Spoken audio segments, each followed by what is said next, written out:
నేను హైదరాబాద్లో ఉంటున్నా, ప్రస్తుతం నాకు ఏం పని లేదు, నేను అనంతరం షిఫ్ట్ అవుతున్నా అంటే సరే మంచిది అని చెప్పి ప్రోగ్రాం పెట్టుకున్నాడు. ఆ అమ్మాయికి 11,000 రూపాయలు పెట్టి ఒక కుట్టి మిషన్ ఇవ్వడం జరిగింది. ఆ బట్టలు కుట్టుకుంటుంది. ఏంది ఇవాళ ఒక బ్లౌజ్ కుట్టితే 300 రూపాయలు. రోజుకు ఒక్కటి దొరికినా కూడా నెలకు దాదాపుగా 9,000 10,000 రూపాయలు సంపాదించుకోగలుగుతారు తన పిల్లలు సంపాదించు. అదేవిధంగా ఒక పాప చనిపోయింది. ఆ పాప చనిపోయినటువంటి పిల్లలకు 2 ఆడపిల్లలు.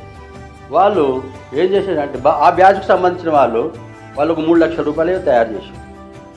3 లక్షలు తయారు చేస్తే మన సొసైటీ ద్వారా ఏమి ఇద్దామని అనుకున్న ఆలోచన మేము 30,000 ఇస్తామని మేము అనుకున్నాం. సొసైటీ మన వరల్డ్ వెల్ఫేర్ అసోసియేషన్ ఈ 3 లక్షలు ప్లస్ 30,000 కలిపి ఆ పిల్లల పేరు మీద, చిన్న పిల్లలు 8వ తరగతి చదువుతుంది అమ్మాయి, ఒక పిల్ల 7వ తరగతి చదువుతుంది, వాళ్ళ పిల్లల పేరు మీద ఫిక్స్డ్ చేసేసినాం ఓ 5 ఇయర్స్ కింద. దాంతో ఆ 2 పిల్లల్ని కూడా అడాప్ట్ తీసుకొని సొసైటీ ద్వారా ఎడ్యుకేషన్, హయ్యర్ ఎడ్యుకేషన్ పోయే వరకు ఎడ్యుకేషన్ చెప్పించాలని చెప్పే ఉద్దేశంతో ఆ పిల్లల్ని 2 కూడా దత్తత తీసుకోవడం జరిగింది. సొసైటీ తీసుకుని అది స్కూల్ మాట్లాడినాం. ఆ స్కూల్లో 2 పిల్లలకి వితౌట్ ఫీజు మేము భరిస్తాం, సొసైటీ ద్వారా మేము భరిస్తాం, పిల్లలకి ఎడ్యుకేషన్ చేయించాలి అని చెప్పి వాళ్ళకి చెప్పినాం. అయిపోయింది ఆ ప్రోగ్రాం. ఈ విధంగా మేము రీసెంట్లీ ఇంకో ప్రోగ్రాం కూడా పెట్టుకుంటున్నాం. 2-3 పరిశ్రమలు ఉన్నారు, వాళ్ళు కూడా బాధలు ఉన్నారు. ఒకరికి పెరాలసిస్ వచ్చే అబ్బాయి ఎకనామికల్ బ్యాగ్ మరి లేవట్లేదు, పరిస్థితి లేదు, అతనికి ఒక 20,000 మెడికల్ రూపాయలు సహాయం చేద్దాం, అతనికి వీల్ చైర్ ఇప్పిద్దాం. దాంట్లో వాళ్ళ కుటుంబంలో ఎవరో ఆ బాబు యొక్క పిల్లలు ఎవరైనా ఉంటే వాళ్ళకు జీవనోపాధి కొరకు ఆ పిల్లగాని దగ్గర నైపుణ్యం ఏందని ఆలోచించి ఆ పిల్లగాడు ఏం చేస్తావు బాబు అంటే నేను ఆటో నడుపుకుంటా. సరే మేము 30,000 రూపాయలు సొసైటీ నుంచి డిపాజిట్ చేసి ఆటో ఇప్పిస్తాం, నువ్వు ఆటో నడుపుకోవాలి, ప్రీమియం కట్టుకోవాలి, లైఫ్ ముందు తీసుకుపోవాలి.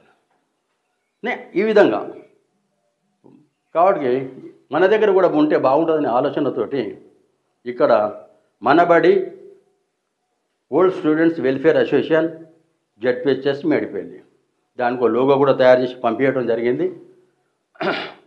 ఆ లోగోను ఇలా ఆవిష్కరిస్తామన్నాడు. కానీ నేను అనేది ఏంటంటే ఇప్పుడు ఈ బాడీ మంచి పని చేసినా 10 రాళ్ళు పడతాయి మన మీద. దానికి పుల్లలు పెడతారు కూడా చాలా మంది ఉంటారు. ఇక బయట వాళ్ళు పెడతారు, లోపల వాళ్ళు పెడతారు, అన్నీ పెడతారు. కాబట్టి దీనికి ఏం అనుకుంటున్నాను అంటే 70 మంది 80 మంది స్టూడెంట్స్ ఉంటే ఆల్ బ్యాచెస్, నేను చెప్పిన కొమరగు ఆల్ బ్యాచెస్ నుంచి ఒక 8 మెంబర్స్ని తీసుకో, ఆ వ్యవస్థను ఏర్పాటు చేద్దాం అని అంటే సరే మంచిది అని చెప్పి అందరు ఫోన్ చేసిన సార్ 60-70 మంది వస్తా అన్నారు సార్ అంటే ఇప్పుడు 50% వచ్చారు. నేనేదంటే మనం మంచి పని చేస్తున్నప్పుడు తప్పనిసరిగా మనం సహాయం చేయాలి. మనం పోతే మన ఎమ్మటి వచ్చేది ఏం లేదు మిత్రులు, సోదరులారా, విద్యార్థులారా, ఏం రాదు మన ఎమ్మటి. 2 చేతులు, 2 కాళ్ళు, 2 పొడుగు కట్టెలు, 13 అడ్డం కట్టెలు, వరిగడ్డి తీసుకుపోయి ఆనో పడేస్తారు, అయిపోతే కాదు. నువ్వు ఏం సంపాదించినా, ఏం చేసినా, ఏం పోయినా ఇక్కడనే వదిలిపెట్టుకోవాల్సిందని. కారు ఉన్నా, బంగ్లాలు ఉన్నా, లక్షల కోట్ల డబ్బు ఉన్నా కూడా మన ఎమ్మటి వచ్చేది అయితే ఏం కాదు. మరి మన ఎమ్మటి వచ్చేది ఏంటిది? మనం చేసుకున్న పుణ్యం కార్యక్రమం. మనం లేకున్నా మనందరినీ జ్ఞాపకం చేసుకుంటారు. ఆ పని నా స్టూడెంట్స్ ఆ పని చేయాలనే ఉద్దేశంతో ఈ వరల్డ్ వెల్ఫేర్ అసోసియేషన్ అనేది ఏర్పాటు చేసుకోవడం జరిగింది. ప్రియమైన మిత్రుడు, మాజీ విద్యార్థులు, ఫస్ట్ ఆఫ్ ఆల్ ఈ కార్యక్రమాన్ని ముందుకు తీసుకుపోవాలి అని ఒక సంకల్పాన్ని ఏర్పరచుకున్న డాక్టర్ బి కొమరయ్యని నేను అభినందిస్తున్నా. జనరల్గా ప్రతి బ్యాచ్ కూడా ఈ ట్రెండ్ ఎట్లొచ్చిందంటే గెట్ టుగెదర్ పెట్టుకోవాలి, మనందరం కలిసిపోతాము అంటే ఓన్లీ కలిసి ఆనందించడం కొరకు గెట్ టుగెదర్ ప్రోగ్రామ్స్ అయితే చేస్తుర్రు. సరే, అది కూడా అవసరమే, మంచిదే ఆ ప్రోగ్రాం కూడా. కాకపోతే దాంట్లో కలవడం వరకు మాత్రమే కలుసుకొని తర్వాత ఎవరికి వాళ్ళే మళ్ళీ, కాకపోతే కాంటాక్ట్లో ఉంటున్నారు కొంతమంది పిల్లలు. దాంతో ఏది గెట్ టుగెదర్ ప్రోగ్రామ్స్ తోటి చాలామంది కాంటాక్ట్లోకి వస్తున్నారు. ఓకే, అది బాగానే ఉంది, కానీ దానివల్ల ఉపయోగం ఏంటిది, మనం ఏమైనా చేస్తున్నామా, చేయగలుగుతామా అనే ఆలోచన ఎవరు చేస్తలేరు. ఇట్లా అసోసియేషన్ని ఫామ్ చేసుకోవటం వల్ల చాలా లాభం ఉంది. చాలా విషయాలు సలీం సార్ చెప్పిండ్రు. మనకి ఎవరైతే పేదవాళ్ళు, గాడిలో పడని వాళ్ళు కూడా దాదాపుగా అందరూ కూడా ఇప్పుడు ఈ ఏజ్లో ఎప్పుడో గాడిలో పడాల్సినలే, కానీ ఆర్థిక పరిస్థితులను బట్టో లేకపోతే కుటుంబ పరిస్థితులను బట్టో ఒకటే కారణం ఉండదండి. గాడిలో పడాలంటే ఆర్థిక పరిస్థితి ఒకటే కారణం కాకపోవచ్చు. That is my intention. ఆ స్కిల్ను గుర్తించి మనం వాళ్ళకు ఆ దేంట్లయితే స్కిల్ ఉందో దాంట్లో ట్రైనింగ్ ఇప్పించి, ట్రైనింగ్లో పెద్ద ఏం కాదు, ఎంకరేజ్మెంటు. ఇక్కడ ఏంటంటే మెయిన్ ఎంకరేజ్మెంటే, మనకి సూచనలు సలహాలు ఇవ్వటం. అరే నీకేమైనా కావాలంటే మా అసోసియేషన్ నుంచి ఏమైనా 5-10 మేము హెల్ప్ చేస్తాం, నువ్వు పోయి పలానా ట్రైనింగ్లో జాయిన్ అవ్వు అని తీసుకుపోవటం, జాయిన్ చేయటం, తర్వాత వాడే వెళ్ళిపోతాడు. ఉన్నవాళ్ళే కాకుండా కొంతమంది సోషల్గా కూడా మనం కొంతమందికి హెల్ప్ చేసిన వాళ్ళం అవుతాం. మళ్ళీ మనం అందరం కూడా ఎంత అంటే చాలా ఒక ధైర్యంగా ఉంటాం. మాకంటూ ఇంత పెద్ద కుటుంబం ఉంది, మేము ఇంతమంది ఉన్నాం, మనకేమీ హెల్ప్ అవసరం లేదు, మనకి హెల్ప్ ఏం అవసరం లేదు, అయినా మనకు ఒక ధైర్యం ఉంటుంది. మనస్సు నిమ్మలంగా ఉంటే ఆర్థికంగా మనకి ఏం లేకపోయినా మనం చాలా హ్యాపీగా బతకగలుగుతాం. మనం రెగ్యులర్గా వాడిని ఫాలో అప్ చేస్తుంటాం. వాడి పరిస్థితులన్నీ పోతాయి, మంచిగా బతకడానికి కూడా అవకాశం ఉంటుంది. ఎందుకంటే ఈ రోజుల్లో మనం చూస్తున్నాం, పేపర్లలో కానీ అక్కడిక్కడ చూస్తున్నాము, వానికి అన్ని రకాలుగా బాగానే ఉంటాడు, వాడు ఏదో ఉరిపెట్టుకోనో లేకపోతే ఏదో అటాక్ చేస్తాడు, చనిపోతాడు. కారణం ఏంటంటే ఎవరికి తెలియదు. అది మైండ్ సెటప్ కరెక్ట్ లేక, ఆ మైండ్ సెటప్ని మనం కరెక్ట్ చేయగలుగుతాం.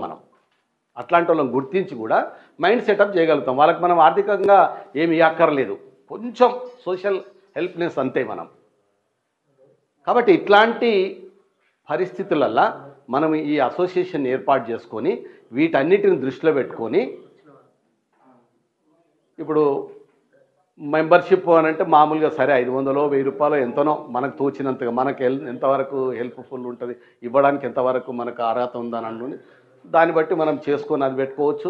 జెడ్పిహెచ్ఎస్ పసరా ఆయన ఒక 7 సంవత్సరాల క్రితం మన బడి సేమ్ పేరుతోటి, మన బడితో గూగుల్లో కొట్టిన వస్తుంది, మన బడి పేరుతోటి ఒక ప్రోగ్రామ్ ఏర్పాటు చేయడం జరిగింది అనమాట. చేస్తే నేను ఒక 5 సంవత్సరాల క్రితం నుంచి దశరథ్తో కానీ కొందరితో డిస్కస్ చేస్తుంది. ఏంటంటే మన అందరి స్కూలు అందరిని కూడా కలిపేసి ఒక దగ్గర తీసుకొచ్చేసి ఒక ప్లాట్ఫామ్ క్రియేట్ చేస్తే ఎట్లా ఉంటుంది, ఒకవేళ క్రియేట్ చేసిన తర్వాత మన కోసం మనం, మన బడి కోసం మనం చేస్తే ఎట్లా ఉంటుంది అనే ఉద్దేశంతో డిస్కస్ చేయడం జరిగింది. ముఖ్య ఉద్దేశం ఏంటంటే మనం పేద మధ్య తరగతి నుంచి వచ్చినటువంటి మనం విద్యార్థులు అందరం కూడా, మన ఎవరైనా సరే గవర్నమెంట్ స్కూల్ అంటే చెప్తే ఒకరికొకరు సహాయం చేసుకుంటూ ఉంటాయి. ఎందుకంటే కెరియర్ గైడెన్స్ కావచ్చు, ఫైనాన్షియల్ అసిస్టెన్స్ కావచ్చు, ఏ రకంగా అయినటువంటి, అంటే మనకు కొన్నిసార్లు ఎంత స్కిల్ ఉన్నా కానీ ఆ టైంలో ఏ డెసిషన్ తీసుకోవాలో తెలియదు. అట్లాంటిది కూడా మనందరం ఒక గ్రూప్గా ఉన్నప్పుడు ఒకరి నుంచి ఒకరి సలహాలు సూచనలు అందితే, ఒకవేళ ముందుకు పోతే, అదేవిధంగా అనుభవజ్ఞటువంటి టీచర్లు కూడా మనకు సహకారం అందిస్తూ ఉంటే దాన్ని ముందుకు తీసుకపోతే మన కోసం మనం అట్లా ముందుకు పోతే ఎట్లా ఉంటుందనే ఉద్దేశంతో మనం ఏర్పాటు చేయడం జరిగింది. ఈ సభ్యతలకు వచ్చేసరికి ఖచ్చితంగా ప్రతి రిప్రజెంటేటివ్ కూడా ఎంతమంది ఉన్నారో ప్రతి క్లాస్ నుంచి 2 కావండి, ఇంకొక 2 అసిస్ట్ చేసుకోండి, ఏదైనా చేయండి, సాధ్యమైనటువంటి ఎక్కువ చేయించడానికి ప్రయత్నం చేయండి, మోటివేట్ చేయండి, మొబిలైజ్ చేయండి. ఎందుకంటే ఒక మంచి కోసం చేసిన ప్రోగ్రాం కాబట్టి, ఒక మంచి చేయడానికి ముందుకు వచ్చినాం కాబట్టి వాళ్ళు కూడా తన వంతు సహకారం అందించడానికి మీరు కూడా వాళ్ళకు మోటివేట్ చేయడానికి ప్రయత్నం చేస్తారని చెప్పేసి ఆశిస్తున్నాను. అదేవిధంగా ఇప్పుడు మనం ఒక బాడీని ఎన్నుకుంటాము, బాడీని ఎన్నుకున్న తర్వాత బైలాస్ ప్రకారం పోతాం. ఖచ్చితంగా ప్రతిదీ ఏది కూడా ట్రాన్స్పరెన్సీ మనం మెయింటైన్ చేద్దాం. ఖచ్చితంగా బాడీలో ఎవరు వచ్చినా సరే ఖచ్చితంగా ట్రాన్స్పరెన్సీ మెయింటైన్ అవుతుంది. దాంట్లో ఏ విధమైనటువంటి సందేహాలు అవసరం లేదు. ఖచ్చితంగా మనం ట్రాన్స్పరెన్సీ మెయింటైన్ చేస్తున్నాం. అదేవిధంగా ఈ కార్పస్ ఫండ్ విషయంలో మాత్రం ఎవరి కార్పస్ ఫండ్ యూటిలైజ్ చేస్తున్నాం వాళ్ళకు ఇన్ఫర్మేషన్ అనేది పాస్ చేస్తూ ఉన్నాం. అట్లా ముందుకు పోవాలని చెప్పేసి నేను కోరుచున్నాను. అదే తల్లిదండ్రులకు మరియు నాకు విద్య నేర్పిన గురువులందరికీ పాదాభివందనం తెలియజేస్తూ ఈ యొక్క సమావేశానికి అధ్యక్షత వహించిన దామోదర్ రెడ్డి సార్ గారు మరియు ముఖ్య అతిథిగా వచ్చిన సలీం సార్ గారికి స్వాగతం పలుకుతూ నా పూర్వ విద్యార్థులందరికీ కూడా మరొకసారి స్వాగతం సుస్వాగతం. ఈరోజు ఈ సమావేశానికి అందరికీ వచ్చినందుకు మరొకసారి ధన్యవాదములు. ఈ యొక్క సమావేశంలో మన ఎజెండా ఏంటి, మనం దేని మీద వెళ్ళిపోతున్నాం, ఆ ఎజెండాలో చేసుకోవాల్సిన ఇప్పుడు బైలాస్లో ఉండాల్సిన పాయింట్స్ ఏంటి అవన్నీ మాట్లాడుకుందామని ఈరోజు మీటింగ్ కుమరణ సెట్ చేశారు, అందరం వచ్చాం. దీంట్లో మనం కావాల్సిన పాయింట్స్ ఏంటి అనేది మనం డిస్కస్ చేసుకోవాలి అనుకుంటున్నాం. కానీ ఒక్కొక్కరు సార్లు మాట్లాడుతుంటే డిస్టర్బెన్స్, ఫోన్ సైలెంట్లో పెట్టుకోకుండా కొంచెం డిస్టర్బెన్స్ వస్తున్నాయి. అవి రాకుండా ఫస్ట్ అందరూ సైలెంట్లో పెట్టుకోండి, ఫోన్ సైలెంట్లో పెట్టుకోండి. ఒక చిన్న ఎగ్జాంపుల్ చెప్తా. చుక్క చుక్క నీటి బొట్టు ఒక్క నదిగా మారురా, పెక్కు నదులు ఒక్కటైతే పెద్ద సముద్రం అగురురా. ఒక చుక్క నీటి బొట్టు హిమాలయాల నుంచి దారపడి గంగగా మారుతుంది. గంగగా మారి ఎన్నో రాష్ట్రాలు దాటుకుంటూ వచ్చి సముద్రంలో కలుస్తుంది. అదే మన సొసైటీ కూడా అలాంటిది అనమాట. మనం ఇచ్చే ప్రతి ఒక్క రూపాయి, మనం ₹1 కావచ్చు, కానీ అది ఒక పేద విద్యార్థికి వాళ్ళ ఫ్యామిలీకి ఎంతో అండగా ఉంటుంది. ఇది మనం దృష్టిలో పెట్టుకొని మనం ముందుకెళ్ళాలి. ఒక పేపర్ చూశాను, అప్పుడు ఈ స్మార్ట్ ఫోన్స్ లేవు, రెగ్యులర్గా పేపర్ చదివే అలవాటు నాకు ఉంది. పొద్దున మా సాయి అని ఉంటాడు ఇక్కడ హోటల్, ఆడ పొద్దున్నే పోయి ఆడ పేపర్ చదివిన తర్వాతనే నేను రెడీ అయ్యి తర్వాత బస్కు కాలేజ్కి వెళ్తాను. అక్కడ చూశాను హుజురాబాద్ ఒక అమ్మాయికి హెపటైటిస్ బి అనే వ్యాధి వచ్చింది. ఆర్థికంగా సహాయం చేసే వాళ్ళు ఉంటే ఈ అకౌంట్ నెంబర్కి పైసలు వేయగలరు అని ఫోన్ నెంబరు, అకౌంట్ నెంబర్ ఇచ్చారు సార్. నేను వెళ్ళిన మా కాలేజ్కి వెళ్ళిన తర్వాత అక్కడ చిన్న డిస్కషన్ నా ఫ్రెండ్స్ తోటి, అరే ఇట్లా ఒక అమ్మాయి పాపం బాగాలేదంట, ఆమెకు మనం ఏమైనా హెల్ప్ చేయగలుగుతామా అని నా కాన్సెప్ట్ తోటి, సరేరా నా ఫ్రెండ్స్ ఏం లేదురా, మనం యావరేజ్గా ఒక మంత్లీ, అప్పుడు మా బడ్జెట్ మంత్లీ 100 నుంచి 200 సార్, అంటే ఖర్చు నెల మొత్తం 100 నుంచి 200. మా రఘుపతి నాకు తెలుసు, మేము టిఫిన్ బాక్స్ తీసుకోకపోతే ₹5 ₹10 పెట్టి ఆడ బోండాలు తినేవాళ్ళం. ఆ టైంలో ఆ బోండల పైసలు ఆపుకొని ఒక 15 మందిని కలిసి తలా ఒక ₹50 వేసుకొని ఆ ఆ నెంబర్కి ఫోన్ చేసినాం. Is it confirm or not, అంటే అది నిజమేనా కాదా అని తెలుసుకున్నాం సార్. ట్రూ ఆర్ ఫాల్స్, అది తెలియకుండా మనం పైసలు ఇస్తే వేస్ట్ అయిపోతుంది. అందుకే దాన్ని ఎంక్వైరీ చేసుకొని అక్కడ ఉన్న ఆ రిపోర్టర్, ఆ ఏదైతే పేపర్లో వచ్చిందో ఆ కటింగ్ ఉన్న రిపోర్టర్ కూడా కాల్ చేసి మాట్లాడి, ఓకే ఇది కరెక్ట్ జెన్యూన్ కేస్ అనేసి దాంట్లో ₹6,000 వేయడం జరిగింది సార్. నేను మా సార్లను అడిగి దాంతో మనం ఈ కార్యక్రమం చేసుకుంటున్నాం కదా, మన బడి కాబట్టి ఇప్పుడు బర్త్డేలు చేసుకుంటారు, పెళ్లి రోజులు చేసుకుంటారు, అట్లా చేసుకుంటుంటారు కదా. చిన్నగా చెప్తున్నా సార్ నేను. అయితే మీరు అట్లా చేసుకుంటారు కదా, మీరు అట్లా ఖర్చు ఇప్పుడు కేకులు కట్ చేస్తారు, అదంతా అవసరం లేదనిపిస్తుంది నాకు. నేను మాత్రం మా పిల్లలకి ఇట్లా నేర్పించాను. కేక్ కట్ చేయడం నాకు ఇష్టం ఉండదు. ఏంటంటే మనం ఒక గుడికెళ్ళో లేదో అనాథ పిల్లలు ఉంటే ఏదో మన చేతనైనా సహాయం చేయడము అలాంటివి చేయండి. మీరు మీ దగ్గర లేకుంటే ఇప్పుడు ఒక 100 పెట్టానే మీరు కేక్ తెచ్చుకో ఉంటారు కదా, అదే 100 పెట్టి ఆ పిల్లలకి ఏదో బిస్కెట్ ప్యాకెట్లో ఏదో ఇప్పించండి. మీరు అలా చేస్తుంటే ఏంటంటే ఆ పిల్లలకు కూడా ఒక పూట అన్నం పెట్టిన వాళ్ళం ఏదో. మళ్ళీ ఇంకోటి ఏంటంటే మీరు నేనేమన్నా తప్పుగా అనుకోకండి, మీరు కేక్ కట్ చేయడం అట్లా అంటే, ఎందుకంటే పెళ్లి రోజైనా ఎందుకంటే బాయ్స్ అంటే కొంచెం సిట్టింగ్ ఇట్లా పెట్టుకుంటారు కదా, అది కాకుండా మీరు దాన్ని బట్టి మీరు ఎందుకంటే మీరు దానికి ఒక 1000 అనే చేసుకుంటారు కదా సార్ మామూలుగా.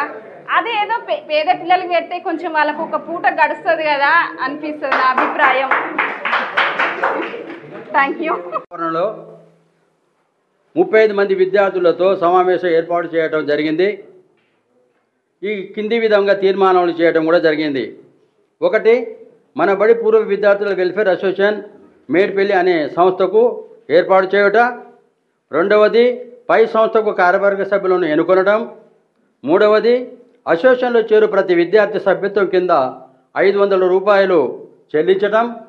4వది, వెల్ఫేర్ అసోసియేషన్ నుండి ఇతరులకు ఆర్థిక సహాయం చేయడం గాను ప్రతి సంవత్సరము ₹1000 లేదా అర్ధ సంవత్సరానికి 500 చొప్పున చెల్లించవలసిందిగా తీర్మానం చేయడం జరిగింది.